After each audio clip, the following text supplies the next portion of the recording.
Hello, welcome to chapter 4 of Math 103 for Kogobe Community College. Today we'll be discussing polynomials. This is going to be broken up into 3 sections because previously when I was teaching this, there was going between in-person and online for the class due to something that happened in 2020.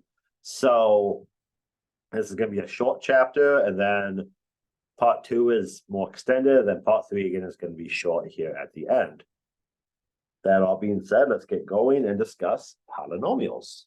I gotta make this big, don't I? You guys don't want to look at that little screen. Look at a big screen. Where am I at?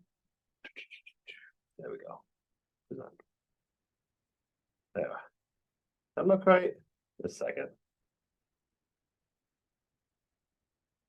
What am I sharing right now? This is what I want to share. There we go. Hopefully you can see that.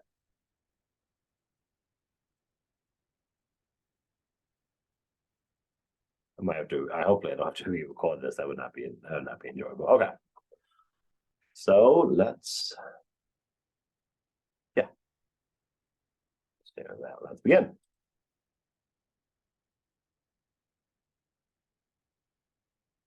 So what is a polynomial? We talked about that in chapter 3. A polynomial is essentially a variable expression that has different powers in it, right? Ax squared plus bx plus c, classic polynomial. In this chapter, as I said, we're going to be discussing kind of what you do with polynomials and how they play together. We'll start with adding polynomials. So the polynomial is that variable expression with terms, and those individual terms we call monomials. Mono meaning one, poly meaning more than one, right? So a monomial or a individual part of a polynomial can be of a big variety of things. They can be numbers, they can be variables, they can be combinations of numbers and variables. They can be whatever you want. The key deciding factor between these things is plus and minus signs. You separate out the different parts of a polynomial, the different variables. You separate those different variables out with addition and subtraction. Multiplication and division, clump them together to be the same section. And addition and subtraction separates them. So the top one up here, minus 7x squared, that's a monomial because it has one part to it. That subtraction sign at the front is not separating 7x squared from something else. That's the entire sentence. And this binomial down here, bi meaning 2, has 2 separate terms in it, separated by, again, that plus sign. So 4x is a term, 2 is a term. The plus sign means it's a binomial. They're connecting. That plus sign is connecting them. Trinomial, tri mean 3 terms down here. The plus sign and the minus sign, again, are what's actually separating them. Within a polynomial, you can further differentiate it by what we call degree of variable. So these, again, going back here, right, you have x's in different categories, in different terms. You have this 7x squared at the front, and you have a 5x in the middle. X and x squared are very, very different. If you remember from, I think that would be chapter 1, squaring is shorthand, or raising something to a power is essentially shorthand for doing a bunch of multiplication, which means x squared grows a lot faster than x would. If x is, say, 3, 5 times 3 is 15, but 3 squared is 9. So 7 times 9, 9 grows a lot faster than 3 does, right? So that is how you separate these into terms. And then the actual number of the exponent, that 2 there, is its degree. So for that first polynomial, 4x cubed minus 5x squared plus 7x minus 8, the degree of it, the highest exponent, is a 3, because that's the biggest, even though the term 7x, the 7 is a larger number, multiplying something by 7 does not grow it as largely as raising it to the third power or cubing it.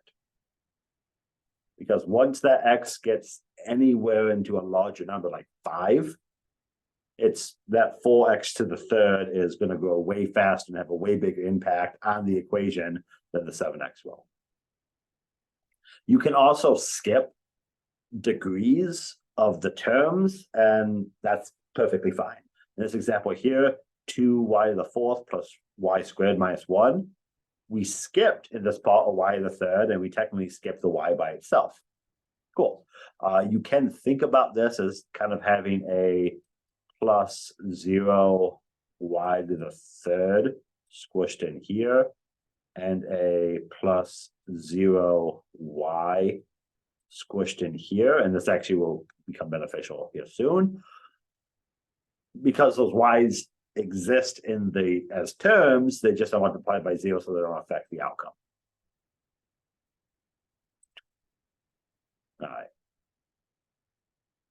The reason why the degree of the polynomial is important is because it really helps to organize the math you're doing. When you organize polynomials, you write them what's known as descending order. So the largest polynomial up front, and then shrink the polynomials as you go back and back and back and back and back. And when you do this, it allows you to do math with the polynomials a lot easier. Why do I say that? Well, let's take a look at adding two different polynomials. So we have, remember PEMDAS, P-E-M-D-A-S, parentheses, exponents, multiplication, division, addition, subtraction, right? We have parentheses around two separate polynomials. Since we have parentheses on the two separate polynomials, I'm telling you that they are separate entities and we need to solve them first, right? Cool. Look at the equations, however, you've realized that there's nothing to do to them because these polynomials are more or less already solved. So you can take this information, not care about the parentheses anymore, and as shown here, sort of rewrite it out wherein you collect like terms. And that's kind of an interesting concept, but it's a really good math trick in order to figure out what's going on here. So we are taking every degree that is the same and we're clumping them all together. See, we have a 3x the third here. Nowhere else in the equation do we have an x to the third. So that gets put in the front. And then I notice I have a 7x squared here. I don't have any other x squareds anywhere, but that's the next highest degree. So that gets placed after the x to the third. Now, the x's by themselves, I have two of them, right? I have a negative, actually, let me draw that slightly differently here. I have a negative 7x and I have a 2x. Those are the same degree. So I want to put those two together and place them in order. All right, and my arrows are getting kind of ridiculous at this point, but hopefully you're catching the trend here. Once I put all of my like terms together, that's the phrase you use, like terms together, then you can more easily combine them because you know what plays well with what. Again, the idea here being the higher the exponent, the faster it's changing. So you want things that change at the same speed to be paired together. The x squared grows or shrinks a lot faster than the x. So when, let me change color here to a different, let's go red. So when this guy is changing, his change is going to be way more important than the x by itself. So I don't want to clump x's with x squareds together because the x's are going to become more and more irrelevant as the equation goes. So I need to clump the x's together because those are of equal importance in the equation, if you will. And that's a good way of saying it, I think. So how do we actually clump like terms? Well, let's go about it. Let's do this example. So look at your equation, think about PEMDAS first, always think about PEMDAS first. What can you do at a PEMDAS level? Well, I do have parentheses, I do have exponents, I do have multiplication, I do have addition, I do have subtraction. Can I do anything? Do I have to solve the parentheses in some way? No, I can't solve the parentheses any more than they're solved. Can I solve the exponents? No. Can I solve the other stuff? No, not really. I can't solve anything at a PEMDAS level, but I need to check that first. Now that I know what my PEMDAS solutions are, I see that I have polynomials, and I also see that they're not clumped or not combined into like terms. So I need to take this equation and rewrite it, physically rewrite it on the paper, combining my like terms, clumping my like terms together, so that it's easier to solve. What like terms do I have? Well, I notice I have some squareds. I notice I have nothing bigger than squared. So square is my largest term. I'm going to take those, I'm going to put them together. I'm going to do this in text. 8x, where's the caret? Squared plus 2x squared. Those are my x squared variables. Excellent. So what else do I have? Well, I notice I have x's by themselves. So I need those terms clumped together.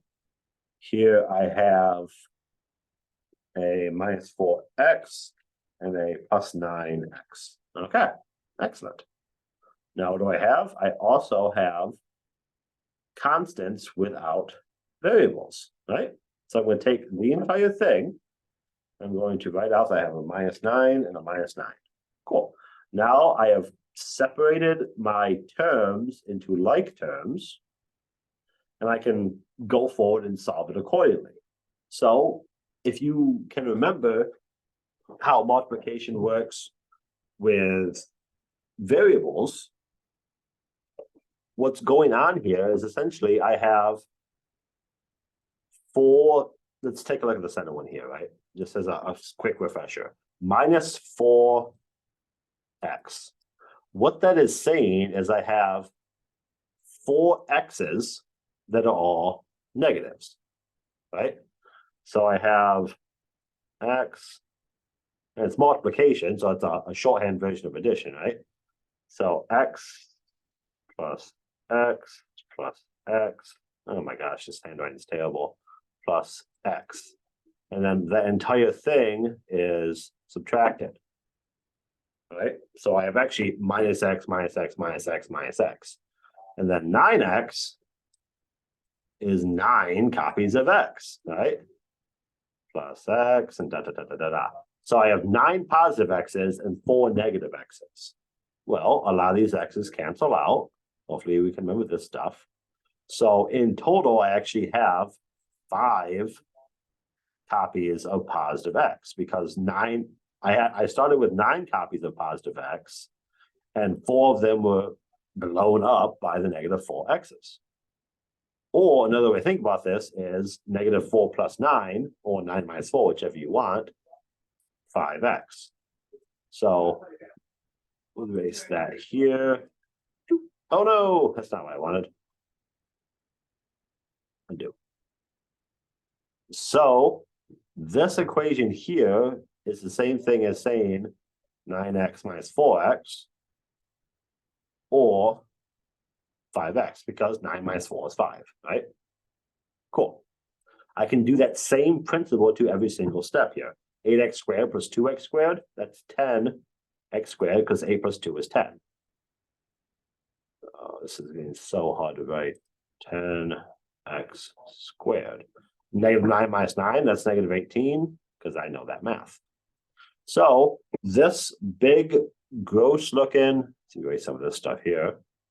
This large, gross looking polynomial addition at the top simplifies out pretty handily. And x squared plus 5x minus 18. Cool. Again, we separate out the terms, applied what we need to apply, and solved it out. We didn't really do any math in so much as we instead reorganize the math so it's less clunky looking. And that's a very potent thing to do in mathematics. The better you get in mathematics, it's less solving a problem and more making it look less ugly. That's kind of the hidden gem of complicated math. Subtraction in polynomials is remembering that subtraction is just an opposite and keeping track of your negatives. So if I have the polynomial 3x squared minus 7x plus 8, The opposite of that is you put a subtraction symbol in front of it and then you distribute the subtraction, right? You probably remember this. Distribute this here. 3x squared turns into negative 3x squared. Distribute it on. Negative 7x turns into positive 7x. Distribute again. The opposite of 8 is negative 8. There you go. So when you're subtracting polynomials, you just need to keep track of your negative symbol and distribute it accordingly. Let's follow the rules of regular math, right? So that's what's going on in step 2 here. You start out, you're subtracting two polynomials. Well, it's easier in my head math to add polynomials instead because I just did that, right? So they distributed this negative throughout and turned that negative into a positive. And notice the signs of everything inside the parenthesis changed. So then you can clump like terms and kind of everything has its own negative now, so it's easier to carry it around.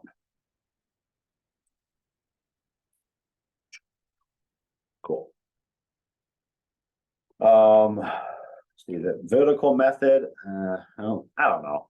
You can do this, you can stack these things vertically if you want, if you know that's how you like to do math.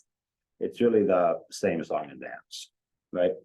The advantage of vertical is if you like doing the math vertically. That's kind of what it is. I don't care which one you do. If the homework says do this horizontally, do that vertically, do whichever works best for you. I promise. I'm not going to judge. But it's the exact same process. We're clumping your like terms, right? Clumping like terms, and then just doing the math that it shows you. Cool. Multiplication of monomials. Monomials, as said before, are like the individual terms, essentially. And multiplying them takes into account an understanding of the fact that monomials tend to be exponents, right? And how do you add and subtract exponents? Well, an exponent is a shorthand way of doing a bunch of similar multiplication. So if you have an x to the third, as we've been going over a lot, right? X to the third is x times x times x, and x squared is x times x. So I'm really just multiplying 5 x's together. Instead of writing out 5 x's multiplied together, I can just write x to the fifth because it's the same thing. So when you multiply out monomials, that says here, you just add the exponents if the base number is the same. So if you have an example of 3 squared times 4 to the third, it doesn't work that way. You can't multiply those together because the bases are different. But if you have 3 squared times 3 cubed, you can multiply those together because the bases are the same and the base would not change. Oh, sorry, it's 5. Oops. It's doing something different there. There we go, 5. Cool.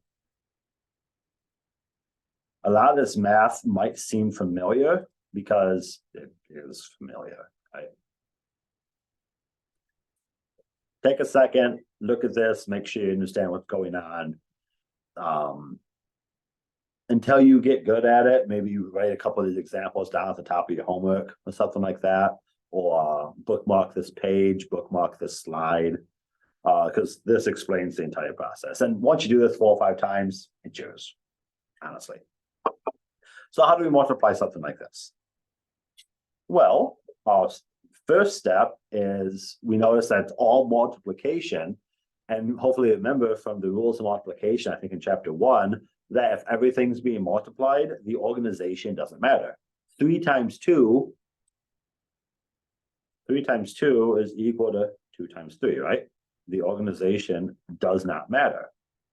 So I can take this gross looking equation and I can sort of rewrite it to care about what I'm multiplying together. I know I can multiply numbers together. So why don't I just clump my numbers together? I know I can multiply like bases together, so I can multiply those A's by each other, right? And I have one B left over, so I'll put that B out to the side. Now I can multiply all my individual stuff. -5 times 4 is -20. right? A times a to the fifth, or that's a to the sixth, because it's 5 times 1, 5 plus 1, and then b to the third is by itself, so it's b to the third. I'm not doing complicated math here. I'm rewriting the complicated question into a more simple looking problem. That's what I'm doing. And as we can see here, the book does the same thing. Yay, go team. Right. So again, the benefit of this process is you are doing more work. You're doing less math and you're just simplifying the math you're going to do. That's the thing we're trying to get across here. So that was adding like terms.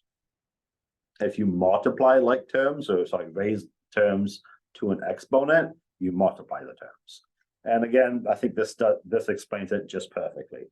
X to the fourth raised to the third power. That's what's going on here, right?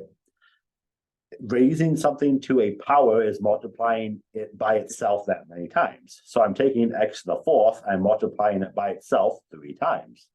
So that's, and x to the fourth is in and of itself x multiplied by itself 4 times. So each of these steps is really x times x times x times x, right?